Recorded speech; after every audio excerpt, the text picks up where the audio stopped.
बढ़ती उम्र में अर्थराइटिस यानी गठिया एक गंभीर समस्या है। इसमें काफी दर्द होता है और इसी बीमारी का एक रूप है ऑस्टियोआर्थराइटिस।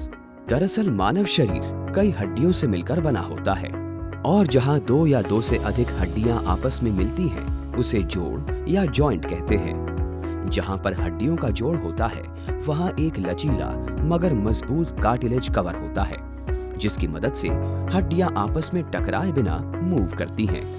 लेकिन ऑस्टियोआर्थराइटिस इन्हीं कार्टिलेज कवर को धीरे धीरे कमजोर करता है और जोड़ों के बीच मौजूद ल्यूब्रिकेंट यानी तेल को धीरे धीरे खत्म करता है, जिसकी वजह से जोड़ों के पास का सरफेस खुरदरा हो जाता है।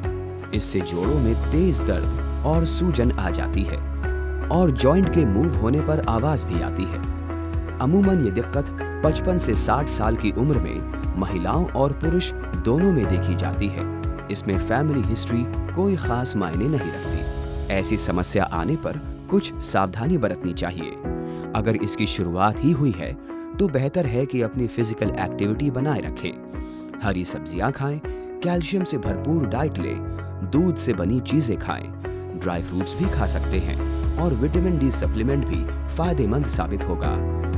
लेकिन अगर इससे आराम ना मिले तो फिजियोथेरेपी की मदद लेनी पड़ सकती है। 55 और 60 की एज में ये महिलाओं में और पुरुषों में दोनों में ऑस्टियोआर्थराइटिस की शुरुआत होती है।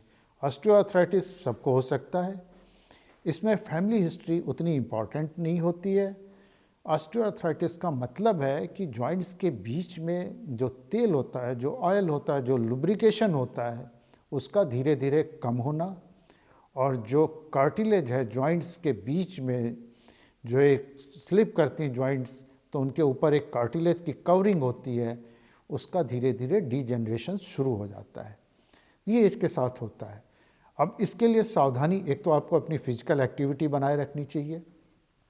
आप फिजिकल एक्टिविटी, वॉकिंग करते हैं वो करते रहें, ग्रीन वेजिटेबल्स लें, कैल्शियम रिच डाइट जिसमें आप ड्राई फ्रूट्स तो ले ही सकते हैं, मिल्क ज़रूरी है, मिल्क प्रोडक्ट्स आप ले सकते हैं, और विटामिन डी कैल्शियम सप्लीमेंट्स ले सकते हैं। इसके अलावा अगर आपको इससे नहीं आराम मिलता है तो फिजियोथेरेपी और अपने डॉक्टर से सलाह लें। अगर जॉइंट्स में बहुत ज़्यादा डैमेज हो चुका है तो आजकल जॉइंट रिप्लेसमेंट्स भी ज़्यादातर ऐसे पेशेंट्स में बहुत हेल्पफुल है। जैसा कि हमने शुरुआत में बताया कि अगर ऑस्टियोआर्थराइटिस की शुरुआत हुई है तो फिजिकल एक्टिविटी बनाकर रखें। लेकिन अगर समस्या बढ़ गई है और जॉइंट्स में ज्यादा दिक्कत आ रही है तो डॉक्टर आपको आराम करने की सलाह देगा। ऐसे में आपकी कंडीशन के हिसाब से इलाज होगा। जब भी एक्यूट पेन होगा और जोड़ों में सूजन होगी तो फिर डॉक्टर आपके मूवमेंट को रिस्ट्रिक्ट करेगा, ठीक है, उसमें जॉइंट्स को रेस्ट दिया जाता है। ऐसे में आपको दवाइयाँ लेनी पड़ेंगी। जोड़ों में सूजन है, कहीं पानी आ गया है तो उसका इलाज अलग होता है, और दर्द की दवाइयाँ लेनी है। किस तरह की आर्थराइटिस है, उस तरह के आर्थराइटिस ऑस्टियोआर्थराइटिस है या रूमेटॉइड आर्थराइटिस है, वो लेनी पड़ेंगी आपको। उसकी दवाइयाँ इसी के अकॉर्डिंग लेनी पड़ेंगी। सप्लीमेंट्स जो हैं, जैसे कैल्शियम है, विटामिन डी है, बी कॉम्प्लेक्स है, ग्रीन वेजिटेबल्स हैं, मिल्क हैं, ये आपको सबको फ़ायदा करेगा। जोड़ों में दर्द, सूजन या लाली को हल्के में ना लें। अगर ऐसी समस्या आ रही है तो तुरंत डॉक्टर को दिखाएं, क्योंकि अगर अर्थराइटिस की दिक्कत शुरू हो गई है तो इसका फौरन इलाज कराना बेहतर है। जितनी जल्दी इलाज होगा उतना कम डैमेज होगा। वीडियो पसंद आया हो तो शेयर जरूर करें।